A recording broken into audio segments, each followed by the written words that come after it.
Olá, minhas lindas, minhas maravilhosas, minhas princesas. Sejam bem-vindas a mais um podcast Papo Calcinha, o podcast feito por mulheres mais amado do Brasil.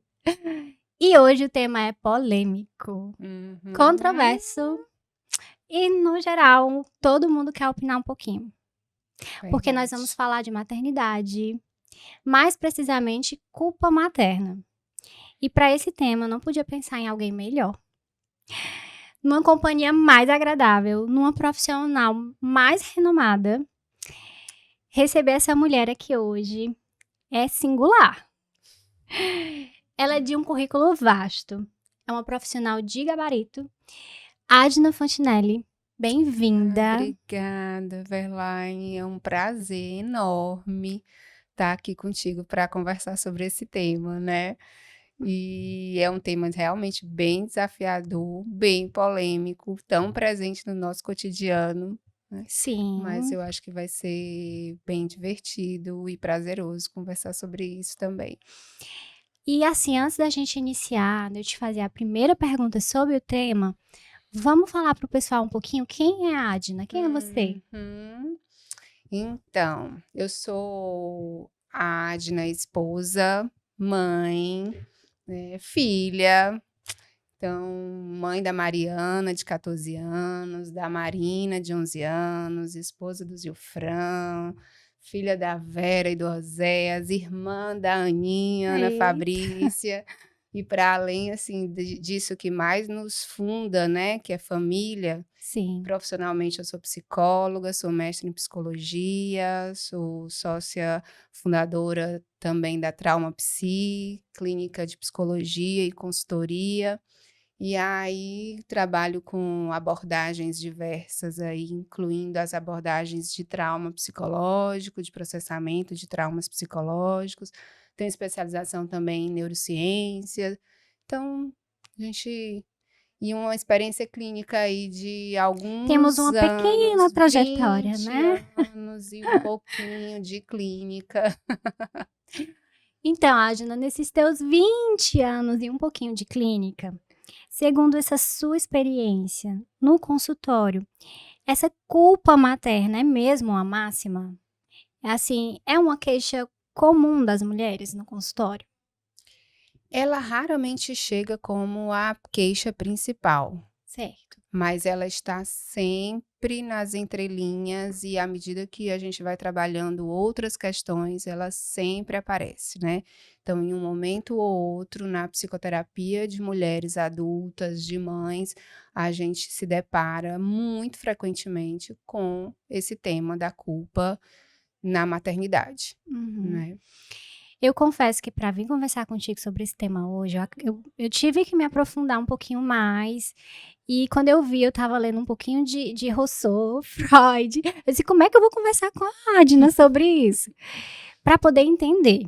E eu Uhum, achei difícil, uhum, né? De onde é que vem essa culpa materna, afinal? uhum, Pensando assim, falando mais um pouquinho historicamente, ou enfim, uma uhum, explicação que possa ser cabível para uhum, essa culpa. uhum.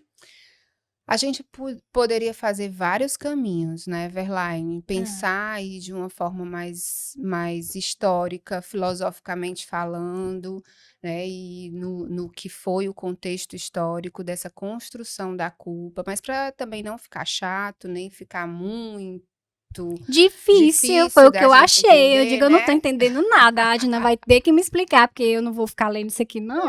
Sim, mas a gente vai olhando muito para a nossa cultura ocidental, né, a nossa cultura cristã ocidental, ela é muito fundada na ideia da culpa, né. Uhum, E aí essa culpa de modo geral, a culpa enquanto o que eu como eu me deparo com o erro e quando eu erro, o que que eu tenho que fazer? A culpa enquanto pecado e a culpa principalmente enquanto castigo, como consequência vem o castigo. Então você vai uhum. vendo aí, historicamente, isso foi sendo construído na nossa cultura ocidental, a culpa sendo instaurada nos sujeitos, por isso que eu acho que você foi ler Freud, né? Assim, porque quando a gente vai olhar para as fases do desenvolvimento, a gente vai ver que como se a culpa fosse fundante do sujeito, porque traz a Sim. consciência do erro, né? Então a gente vê muito essa ideia da culpa instaurando aí um senso de erro, pecado e castigo, né? E aí só que quando a gente olha por uma perspectiva mais pautada no sentido ou na culpa enquanto emoção eminentemente humana também, que mais pautada com um senso de responsabilidade, de É um sentimento, capacidade, é um sentimento, é uma emoção, é uma né? emoção. Sentimento e emoção, os conceitos se misturam muito. Similares. Didaticamente, a gente às vezes consegue distingui-las porque a emoção é aquele disparo mais fisiológico Uhum. que nosso corpo sente, e o sentimento é aquilo que a gente reflete, nomeia e pensa sobre aquele disparo mais corporal que a emoção provoca, né? Uhum. Então, a culpa, a gente pode considerar ela como um sentimento porque ela vem, a gente sente um desconforto ao Temos a percebermos, emoção e depois temos o nomeamos sentimento. isso, Nomeamos como sentimento de de culpa. culpa, né?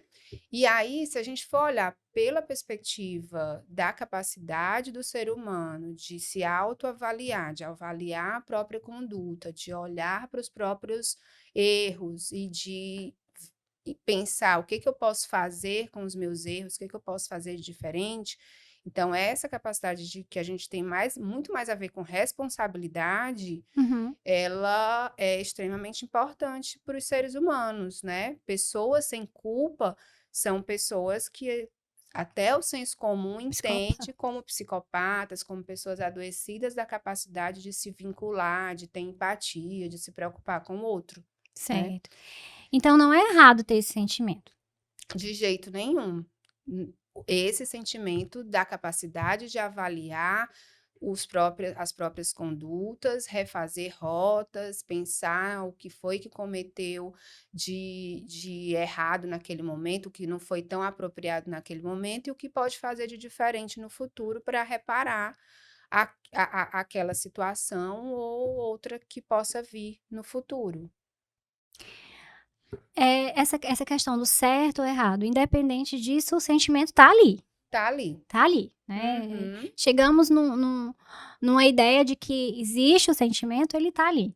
O que é que eu faço para lidar então com esse sentimento, Uhum. né, porque o mais assim, pelo que eu tô entendendo, não é evitar, Uhum. mas Nunca. saber como lidar. Isso mesmo, Verlaine. Você Olha, conseguiu, né, viu como eu expressar, eu sabia que você estudou, ia me explicar melhor do que se eu lesse aquele monte de coisa. faz isso mesmo. Eu sempre falo, é muito minha carinha no consultório, quando estou com outras pessoas, né, ou dando aula, sempre dizer assim, é emoção, sentimento, a gente não evita, a gente aprende a lidar com elas e a regulá-las e a lidar da melhor forma possível, da forma mais funcional possível, né? Então, é claro que na nossa conduta como mãe, a gente vai olhar e vai dizer, errei. Caramba, eu precisava falar assim com meu filho, eu precisava fazer daquele jeito, né? Perdi o Perdi o controle. controle, gritei de repente, né? Puni de uma forma injusta.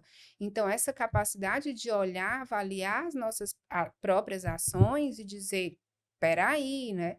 Preciso fazer diferente, ou poderia ter feito diferente. Ela é muito importante, essa responsabilidade. E aí, o que que a gente precisa fazer, na verdade, é exercer a capacidade de avaliar, de reparar e de também ter o que a gente chama de autocompaixão, né? Essa Sim. capacidade de também nos perdoar pelos nossos próprios erros. E isso vai reverter em algo super Tipo, não positivo na entrar na caixinha relação. da culpa e ficar lá presa e se condenar. Sim, isso, né? Porque aí eu também sempre falo sobre isso. A ideia da culpa, desse formato ocidentalizado, da nossa cultura, como a gente tende a pensá-la, é aquele do castigo, né? Eu sou culpada, eu tenho que ir lá para o cantinho, ficar de joelho no milho, ou apanhar da mamãe ou do Então, como papai. eu sou adulta e eu sou a mãe, eu mesma vou me Eu castigar? mesma vou me castigar, eu vou ficar me sentindo ali super mal, e aí eu vou ficar remoendo aquele sentimento. E isso só aumenta o estresse e o peso da maternidade, e o peso desse papel materno que se sobrepõe também a outros papéis que a gente carrega na vida. Aham. Né?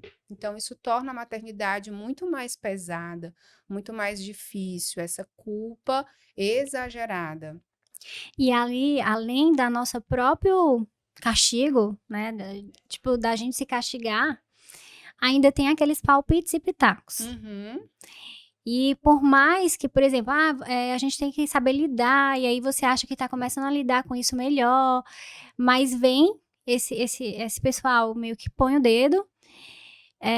Por mais que você se veja bem resolvida ou percebendo ali aquela situação de uma maneira diferente, existem essas interferências uhum, que acabam meio que desestabilizando, dependendo de quem interfira e uhum, dependendo da sua fragilidade. uhum. Como é que a gente lida com os palpiteiros? Resumindo. A gente escuta, Ah, a gente considera, a gente guarda na nossa malinha aquilo que é útil e a gente devolve, joga no lixo, deixa lá fora, diz: essa daí não é uma bagagem que eu quero carregar aqui na minha malinha, e dá tchau. dá tchau e vida que E segue. vida que segue, né? Porque dependendo da mulher, tem vários perfis, né? Mas dependendo da mulher, fica aquela coisa que ela fica caraminhola mesmo, Uhum, né? E aquele uhum, pensamento, e ai, o fulano acha isso, ai, a fulana disse isso, eu devo uhum, ser isso mesmo. uhum. E não é tão fácil quanto parece Não. fazer essa separação, colocar tudo dentro da malinha e tchau malinha, né? Uhum, E uhum. para o que não dá certo, porque não foi para o nosso crescimento. Sim. Não é um movimento fácil de acontecer, né? Não. Às vezes a gente pode fazer isso na vida, com as nossas experiências, aprender sozinhas, mas às vezes a gente vai precisar também de ajuda, né? De Sim. ajuda terapêutica, de um processo de psicoterapia. Porque muitas vezes a origem também desse excesso de culpa, dessa preocupação com a avaliação dos outros ao meu respeito enquanto mãe, não vou estar presente só na minha identidade de mãe, eu vou estar preocupada também com o que vão estar pensando ao meu respeito como amiga, como profissional, né? E aí tem muito a ver também com a forma como eu me sinto segura de estar e de exercer os meus papéis. E às vezes é difícil fazer isso sozinha, ressignificar isso sozinha. Às vezes a gente vai precisar De ajuda. pedir ajuda e estabelecer algum vínculo terapêutico ali para conseguir produzir essas mudanças, né?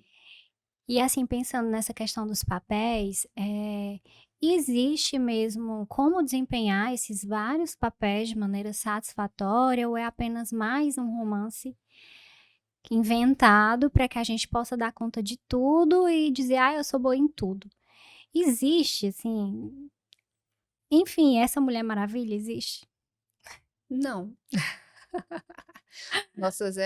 Nossa grande heroína foi a Mulher Maravilha, né, e a nossa Sim. geração e algumas gerações aí, que tiveram a Mulher Maravilha como grande espelho e modelo, sofrem com essa sobrecarga de responsabilidades e de expectativas elevadíssimas de desempenho, De né. desempenho. É.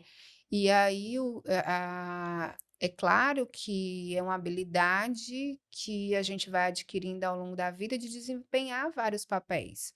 Mas a gente também, nesse movimento que eu até falei, de autocompaixão, de autorrespeito, de capacidade de reconhecer os próprios limites e de pedir ajuda, ou de delegar tarefas, né? Ou de dizer, chega, esse papel não consigo realizá-lo agora, eu preciso abrir mão dele. Uhum. Assim, isso é o que vai fazer com que a gente consiga desempenhar esses papéis de forma mais confortável, menos confortável, de forma mais sadia ou de forma menos sadia.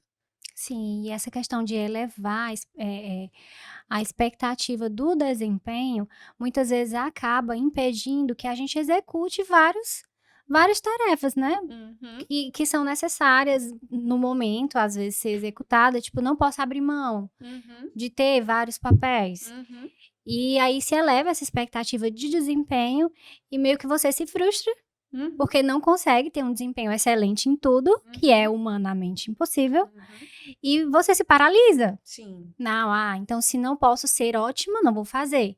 E Uhum. não é bem assim que funciona. A Não. gente pode estar ótima, ter um desempenho ótimo em certa tarefa nesse momento, e aí a gente pode mudar o foco um pouquinho depois, e o foco um pouquinho depois, e assim conseguir ir caminhando. Uhum. É tipo, mais ou menos, o caminho é mais ou menos esse? Exatamente. Você falando aí, eu fiquei imaginando aquele desafio de Equilibrista. andar do equilibrista, né, hora pende para o lado, hora pende para o outro, para um pouquinho, segue, né, não dá para ficar parado também porque cai, né, mas segue ali num ritmo que consiga manter aquele equilíbrio na corda, né. Sim, Então, são ajustes necessários que a gente vai precisando fazer o tempo inteiro, não tem essa estabilidade não. e, É vai uma ser ilusão. uma grande ilusão. E assim, para finalizar, os filhos precisam dessa heroína. Para ter filhos felizes, eles precisam de mães heroínas. Não, pelo contrário, né, a gente vai fazer tanto bem a eles se eles perceberem que nós somos seres humanos e não heroínas, né, que nós também erramos, que nós também temos nossos limites, né. E algumas pesquisas estão aí para mostrar e para comprovar que mães que têm a capacidade de lidar com seu senso de responsabilidade, com a autocompaixão, com o autocuidado, produzem, né, assim, influenciam muito mais na saúde mental, têm muito mais filhos Saudáveis. saudáveis emocionalmente do que as mães que vivem essa ilusão de Cria serem um falso cenário, né. perfeitas, né. Uhum, uhum. E nosso papo tá chegando ao fim. Ah, E antes de finalizar, eu queria, saber se você lembra qual foi a primeira pergunta que eu te fiz. quem é a Adna? Sim, lembrou direitinho. E eu queria saber, Adna, eu Hum, gostaria de saber se você se permite se ver através de um novo olhar. sim, Sim. sim. Então, Adna, pelos meus olhos, você me inspira a entender melhor como funcionam as relações e pessoas. Saber que cada pessoa tem suas particularidades. Ser menos julgadora e mais compreensiva diante das situações diversas. Saber que as emoções passam, mas que os resultados das nossas ações permanecem. Muito obrigada pelo seu sim de estar aqui conosco hoje. E deixa eu ver aqui, se tem um recado para você Uhum. de uma pessoa muito especial. Hum.